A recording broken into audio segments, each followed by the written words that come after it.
వైజయంతి అన్న పాపారాయుడు వైజయంతికి టిఫిన్లో విషం కలిపి తినిపించేస్తాడు.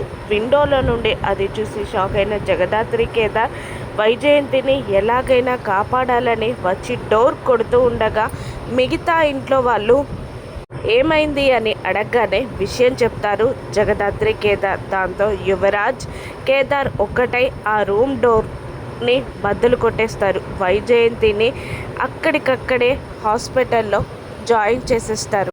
వైజయంతికి ట్రీట్మెంట్ జరుగుతూ ఉండగా పాపారాయుడిని జగదాత్రి నిలదీస్తూ ఉంటుంది. కష్టంలో ఉన్న మిమ్మల్ని కాపాడిన మనిషిని మీకు ఎలా చంపాలనిపించింది అని అనగానే తప్పు చేసిన వాళ్ళని చంపడమే సరైన శిక్ష అమ్మి అంటుంటాడు పాపారాయుడు. పిన్ని గుచ్చి తప్పుగా మాట్లాడితే నేను ఊరుకోను అని కేదార్ అంటూ ఉండగా తప్పు చేసింది అది 25 ఏళ్ళ క్రితమే తప్పు చేసింది, తప్పుడుది.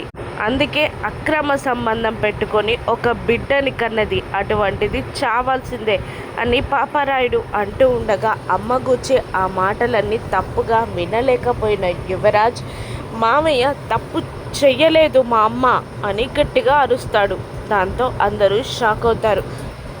తప్పుడుది కాబట్టే దాని కడుపున అక్రమ సంబంధంగా ఈ అమ్మి పుట్టింది అని పాపారాయుడు అంటుండగా లేదు, శ్రీవల్లి మా అమ్మ కడుపున పుట్టలేదు అని గట్టిగా అరుస్తాడు యువరాజ్ నిజం బయటపెట్టినందుకు నిషి షాక్ అవ్వగా యువరాజ్ చెప్పిన నిజానికి అందరూ షాక్ అవుతారు. యువరాజ్ గట్టిగా అరుస్తూ మా అమ్మ ఏ తప్పు చేయలేదు, శ్రీవల్లి మా అమ్మ కడుపున పుట్టలేదు అని అనగానే నిజంగా నేను అమ్మ కడుపున పుట్టలేదా అని శ్రీవల్లి బేలగా అడుగుతుండగా లేదు అని గట్టిగా అరుస్తాడు యువరాజ్. మరి శ్రీవల్లి ఎవరి కూతురు యువరాజ్ అని గట్టిగా అరుస్తూ ఉంటుంది జగదాత్రి. యువరాజ్ ఏమీ చెప్పకుండా సైలెంట్గా నిలబడిపోతాడు. శ్రీవల్లి సుధాకర్ సుహాసినిల కూతురని నిజం బయటపడిపోతుందా?